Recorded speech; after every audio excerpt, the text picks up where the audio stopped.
श्री शिवाय नमस्तुभ्यं।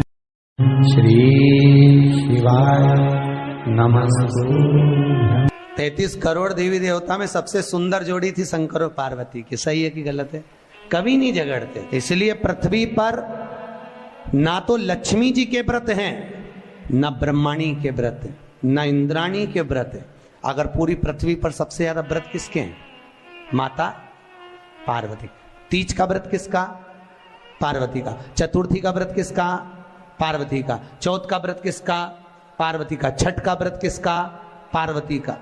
जितने व्रत है सब माता पार्वती। गणेश जी मैया को प्रसन्न करने के लिए अष्ट रूप में धारण करते हैं। 8 रूप भगवान गणेश जी ने धारण किए। एक मयूरेश्वर गणेश, दूसरा सिद्धि विनायक, तीसरा बल्लालेश्वर, फिर वरद विनायक, फिर चिंतामणि, फिर गिरजात्मज, फिर भगवान गणेश विघ्नेश्वर अष्ट विनायक, फिर महागणपति।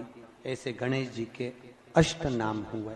उस समय तिजोरी के अंदर जो गणेश की प्रतिमा रखी जाती है किस नाम से रखते? तिजोरी में हम जो गणेश की प्रतिमा रखते हैं वो वरद विनायक के नाम से रखते हैं। कौन सा गणेश? वरद। वरद विनायक के नाम से तिजोरी में गणेश रखते हैं। और वरद विनायक के नाम से गणेश जी तिजोरी में रखाते हैं।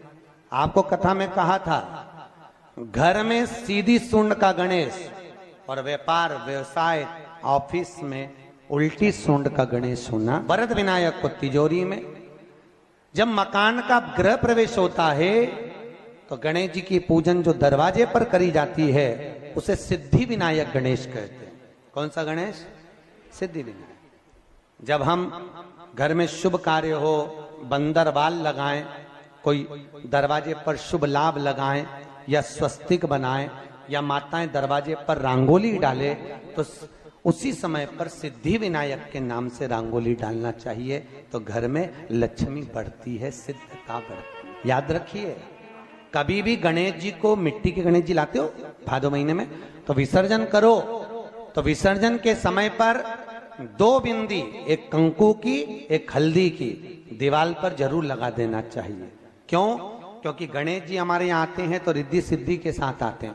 पर जब गणेश जी जाते हैं अगर हम बिंदी नहीं लगाते हैं तो गणेश जी अपनी रिद्धि सिद्धि को साथ में लेकर चले जाते हैं। पति के साथ पत्नी वापिस चली जाती है। जब हम बिंदी लगाते हैं तो उसका मतलब होता है कि हमारे घर की बहू हमारे घर में रहे, बेटा भले भ्रमण के लिए जाए। तो गणेश जी जाते हैं, रिद्धि सिद्धि घर में रह जाती है। इसलिए रिद्धि सिद्धि को घर में रखने के लिए 2 बिंदी लगाना चाहिए, एक कुंकू की, एक हल्दी। रिद्धि सिद्धि। गणेश जी की प्रियता है दुर्वा। क्या प्रियता है? कितनी दुर्वा गणेश जी को समर्पित करी जाती है? मात्र 5। आज के जमाने में लोग गट्ठा बनाकर चढ़ा दें, वो अपनी जगह पर 5 दुर्वा पंचम इंद्रियों को वश में करने के लिए और भगवान के 5 जो स्वरूप हैं उनको अपने भीतर उतारने के लिए 5 दुर्वा। और दुर्वा में भी 3 गांठ। जब दुर्वा समर्पित करी जाती है तो उसमें नीचे दुर्वा की डंडी पर गांठ रहती है, 3 छोटी छोटी गांठें होना चाहिए। चतुर्थी का जो व्रत करने वाली होती हैं, जो चतुर्थी का पूजन करने वाली होती हैं, उनके भीतर का एक भाव होता है कि जैसे ही शाम का समय आए चंद्रदेव का पूजन करें। चंद्र जब प्रकट हो जाए, कलश भर लिया, उसके नीचे आखा दाना रख दिया, चावल गेहूं जो भी आप रखते हो पूजन के लिए, ऊपर पात्र आदि रख दिया, जलाशय, फिर अपन ने घी का दिया लगाकर पूजन भी कर ली। तो जो चतुर्थी का पूजन करने वाली होती हैं, जो चतुर्थी का नियम व्रत धारण करने वाली होती हैं, बड़ी बड़ी चतुर्थियां करती हैं या उसका नियम धारण करती हैं, तो चतुर्थी का जो पूजन करती है वो किस चीज के लिए होता है? केवल संतान, पुत्र, परिवार, हमारा कुटुंब, हम जिस कुल में हैं, हमारा कुल वैभव की ओर बढ़े, संपदा की ओर बढ़े और उसकी आयु बढ़े। चतुर्थी की पूजन में जो आप आखा दाना रखते हो, गेहूं वगैरह कुछ भी जो रखते हो, उसकी बड़ी महत्वता होती है महाराज। यहां तक कहा गया है, चतुर्थी की कथा तो आप लोग पढ़ते होंगे, जो लोग पढ़ते हैं उनको मालूम होगा।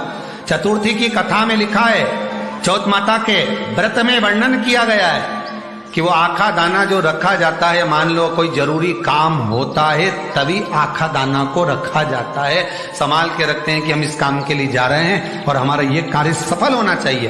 तो जिसने चतुर्थी का व्रत करा है जिसने चंद्रदेव का पूजन करा, चतुर्थी का व्रत करा, वो गणेश जी से विनती करके वहां से 2-4 आखा दाना उठा ले, और जो व्यक्ति का काम अटक रहा है अपने ही घर का, पर दूसरे कुल को नहीं देना, अपने ही कुल के अंतर्गत जो काम अटक रहा है उसकी जेब में, उसके पल्लू में उस चीज को रख दिया जाए।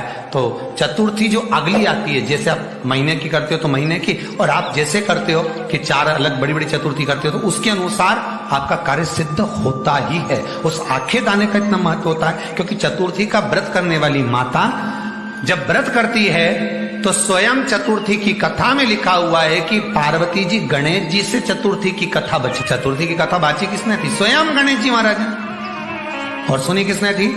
माता बाचने वाले गणेश जी थे, सुनने वाली माता पार्वती। तो चतुर्थी की कथा जब होती है तो उसको स्वयं गणेश जी बाच रहे हैं। तो व्रत कौन सुन रही है? माता पार्वती। और आपने जो आखा दाना लिया वो गणेश जी के भाव से लिया, गणेश जी से निवेदन करके, विनय करके, प्रार्थना कर उसको प्राप्त किया। जितने आस्था चैनल पर कथा सुन रहे हो, जितने फेसबुक और यूट्यूब पर सुन रहे हो, और जितने इस छत्तीसगढ़ की पावन धरा पर बैठकर सुन रहे हो, बहुत सावधानी से सुनना।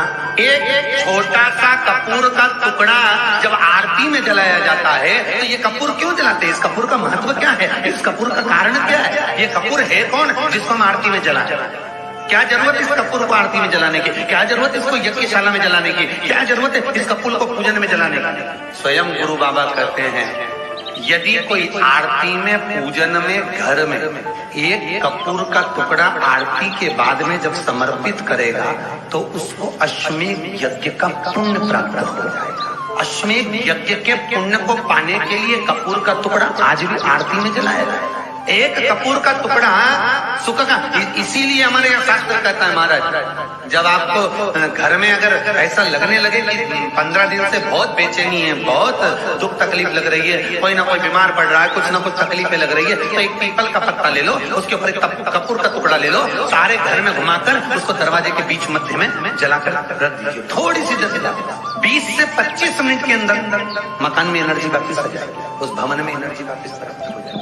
20 से 25 मिनट के अंदर एनर्जी वापस। लग रहा है कि यहाँ नेगेटिव है तो उसको पॉजिटिव बनाया जा सकता है। रात को 12 बजे शंकर जी के मंदिर में शिवलिंग पर चढ़ी हुई बेलपत्री को उठाकर शंकर मंदिर का शिखर देखकर चबा चबा कर खा लीजिए। आपके पाँव के घुटने बदलने की जरूरत नहीं पड़ेगी, ऑपरेशन की जरूरत नहीं। गणेश जी फ्री कब रहते हैं? तो हमने कहा अब ये तुम्हारे ऊपर, हमको तो मालूम भी नहीं, हम तो अपॉइंटमेंट लिए भी नहीं उनसे, तो तुम्हें ज्यादा स्मरण। तो किन आप शंकर जी की कथा करते हो, आपको नहीं मालूम कि गणेश जी कब फ्री रहते हैं? हमने कहा गणेश जी फ्री रहने का केवल एक समय होता है, एक टाइम होता है, एक पल होता है, एक घड़ी होती है कि गणेश जी महाराज हमारे घर में आ गए। गणेश जी की सबसे पहली जो आरती हो, उस आरती के समय पर अगर धूप बत्ती जलाई जाए या गोबरी को जलाकर उसमें गूगल छोड़ी जाए और गूगल छोड़ने के बाद गणेश जी का नाम ध्रुम वर्ण कह दिया जाए तो गणेश जी को तुम्हारे घर की पूजा स्वीकार करना पड़ती है। बस वो समय हम तो बस उतना जानते हैं कि शिव महापुराण में लिखा और मुद्गल पुराण में लिखा, गणेश पुराण में लिखा, गणेश जी का एक नाम होता है ध्रुम वर्ण। क्या नाम है? ध्रुम वर्ण गणेश जी का एक नाम होता है। जब हम धूप